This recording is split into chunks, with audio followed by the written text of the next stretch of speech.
ओम पंचाष्टमोऽध्यायः। श्री कृष्ण द्वारा भीष्म जी के गुण प्रभाव का सविस्तर वर्णन। वैशंपायन जी कहते हैं, राजन, परशुराम जी का वह अलौकिक कर्म सुनकर राजा युधिष्ठिर को बड़ा आश्चर्य हुआ। वे भगवान श्री कृष्ण से बोले, एक वृषणनंदन, महात्मा परशुराम का पराक्रम तो इंद्र के समान अत्यंत अद्भुत है, जिन्होंने क्रोध करके ये सारी पृथ्वी क्षत्रियों से सूनी कर दी। दो क्षत्रियों के कुल का भार वहन करने वाले श्रेष्ठ पुरुष परशुराम जी के भय से उद्विग्न हो छिपे हुए थे और गाय, समुद्र, लंगूर, रीछ तथा वानरों द्वारा उनकी रक्षा हुई थी। तीन अहो, यह मनुष्यलोक धन्य है और इस भूतल के मनुष्य बड़े भाग्यवान हैं, जहां द्विज व परशुराम जी ने ऐसा धर्मसंगत कार्य किया। चार तात युधिष्ठिर और श्री कृष्ण इस प्रकार बातचीत करते हुए उस स्थान पर जा पहुंचे जहां प्रभावशाली गंगानंदन भीष्म बाणशैया पर सोए हुए थे। पांच उन्होंने देखा कि भीष्म जी शरशैया पर सो रहे हैं और अपनी किरणों से घिरे हुए सांकालिक सूर्य के समान प्रकाशित होते हैं। छह जैसे देवता इंद्र की उपासना करते हैं, उसी प्रकार बहुत से महर्षि ओघवती नदी के तट पर परम धर्ममय स्थान में उनके पास बैठे हुए थे। सात श्री कृष्ण, धर्मपुत्र राजा युधिष्ठिर, अन्य चारों पांडव तथा कृपाचार्य आदि सब लोग दूर से ही उन्हें देखकर अपने रथ से उतर गए और चंचल मन को काबू में करके संपूर्ण इंद्रियों को एकाग्र कर वहां बैठे हुए महामुनियों की सेवा में उपस्थित हुए।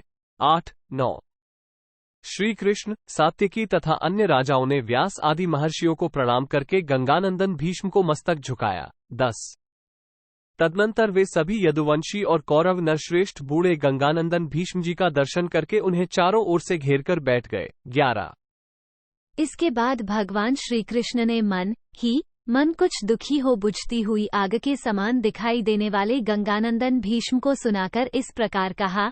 12 वक्ताओं में श्रेष्ठ भीष्म जी, क्या आपकी सारी ज्ञानेंद्रियां पहले की ही भांति प्रसन्न हैं? आपकी बुद्धि व्याकुल तो नहीं हुई है? 13 आपको बाणों की चोट सहने का जो कष्ट उठाना पड़ा है, उससे आपके शरीर में विशेष पीड़ा तो नहीं हो रही है? क्योंकि मानसिक दुख से शारीरिक दुख अधिक प्रबल होता है, उसे सहना कठिन हो जाता है। 14 प्रभु, आपने निरंतर धर्म में तत्पर रहने वाले पिता शांतनु के वरदान से मृत्यु को अपने अधीन कर लिया है। जब आपकी इच्छा हो तभी मृत्यु हो सकती है, अन्यथा नहीं। यह आपके पिताक वरदान का ही प्रभाव है, मेरा नहीं। 15 राजन, यदि शरीर में कोई महीन भी कांटा गड़ जाए तो वो भारी वेदना पैदा करता है। फिर जो बाणों के समूह से चुन दिया गया है, उस आपके शरीर की पीड़ा के विषय में तो कहना ही क्या है। 16 भरत नंदन, अवश्य ही आपके सामने ये कहना उचित न होगा कि सभी प्राणियों के जन्म और मरण प्रारब्ध के अनुसार नियत हैं। अतः आपको दैव का विधान समझकर अपने मन में कोई दुख नहीं मानना चाहिए। आपको कोई क्या उपदेश देगा? आप तो देवताओं को भी उपदेश देने में समर्थ हैं। 17 पुरुष प्रवर भीष्म, आप ज्ञान में सबसे बढ़े चढ़े हैं। आपकी बुद्धि में भूत, भविष्य और वर्तमान सब कुछ प्रतिष्ठित है। 18 महामते, प्राणियों का संहार कब होता है? धर्म का क्या फल है और उसका उदय कब होता है?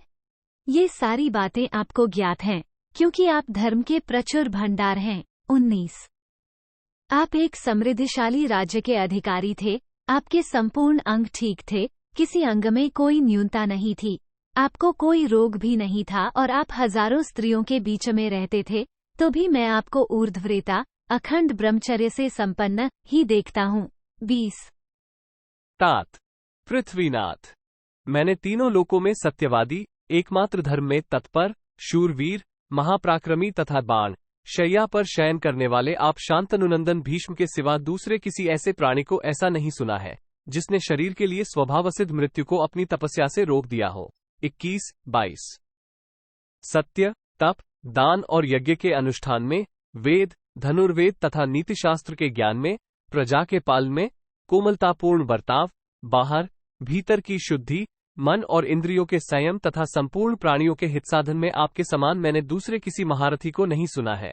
23-24 आप संपूर्ण देवता, गंधर्व, असुर, यक्ष और राक्षसों को एकमात्र रथ के द्वारा ही जीत सकते थे, इसमें संशय नहीं है।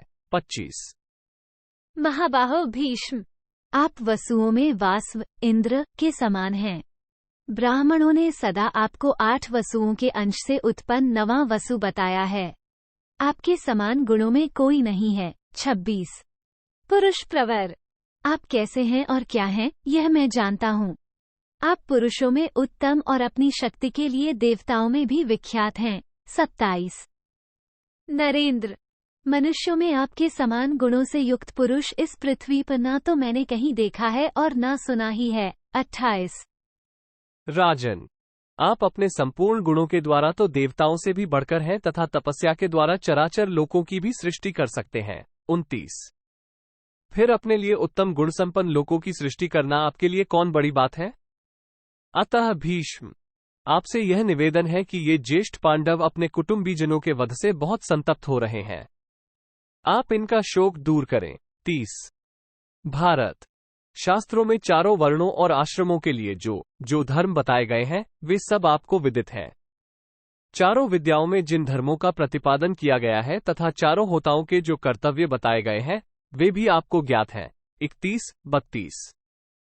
गंगानंदन, योग और सांख्य में जो सनातन धर्म नियत हैं तथा चारों वर्णों के लिए जो अविरोधी धर्म बताया गया है जिसका सभी लोग सेवन करते हैं वह सब आपको व्याख्या सहित ज्ञात है। 33। विलोम कम से उत्पन्न हुए वर्णसंकरों का जो धर्म है उससे भी आप अपरिचित नहीं हैं। देश, जाति और कुल के धर्मों का क्या लक्षण है उसे आप अच्छी तरह जानते हैं। वेदों में प्रतिपादित तथा शिष्ट पुरुषों द्वारा कथित धर्मों को भी आप सदा से ही जानते हैं। 34-35। इतिहास और पुराणों के अर्थ आपको पूर्ण रूप से ज्ञात हैं। सारा धर्मशास्त्र सदा आपके मन में स्थित है। 36। पुरुष प्रवर, संसार में जो कोई संदेहग्रस्त विषय है उनका समाधान करने वाला आपके सिवा दूसरा कोई नहीं है। 37। नरेंद्र, पांडुनंदन युधिष्ठिर के हृदय में जो शोक उमड़ आया है उसे आप अपनी बुद्धि के द्वारा दूर कीजिए। आप जैसे उत्तम बुद्धि के विस्तार वाले पुरुष ही मोहग्रस्त मनुष्य के शोक संताप को दूर करके उसे शांति दे सकते हैं। 38। इति श्रीमहाभारते शांति पर्वणि राजधर्मानुशासन पर्वणि कृष्णवाक्ये 50वाध्याय। 50। इस प्रकार श्री महाभारत शांति पर्व के अंतर्गत राजधर्मानुशासन पर्व में श्री कृष्ण वाक्य विषयक 50वां अध्याय पूरा हुआ। 50।